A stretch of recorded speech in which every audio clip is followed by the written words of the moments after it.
In my day-to-day, I can forget the extravagant generosity and deep wisdom fully available to me as a follower of Jesus. As a mom, a coworker, a friend, a wife, a daughter, it can just feel like everything hinges on me and what I'm responsible for. And I forget that it's God who actually holds the beginning and the present and who will wrap this all up in the end. But then when I do remember, what do I do with that? Great question, right? The letter to the believers living in Rome has a lot to say about this. Today we're going to read from Romans chapter 12 in the Message translation. So here's the scripture. So here's what I want you to do, God helping you. Take your everyday, ordinary life, your sleeping, eating, going to work, walking around life, and place it before God as an offering. Embracing what God does for you is the best thing you can do for Him. Don't become so well adjusted to your culture that you fit into it without even thinking. Instead, fix your attention on God. You'll be changed from the inside out.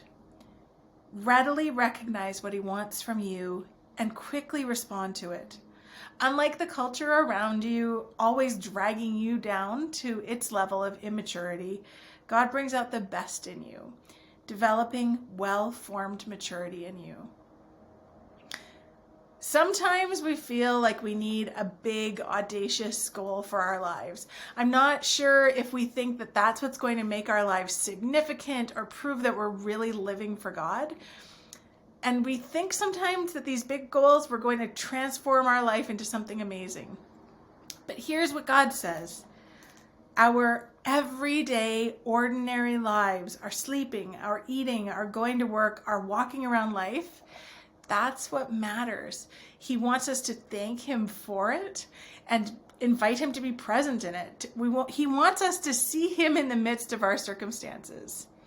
And doing that, that's what's going to transform us. It's not this big thing. It's in the small things that it will allow us to live fully present, become mature, and live a really meaningful life, which makes us the most fully alive version of ourselves.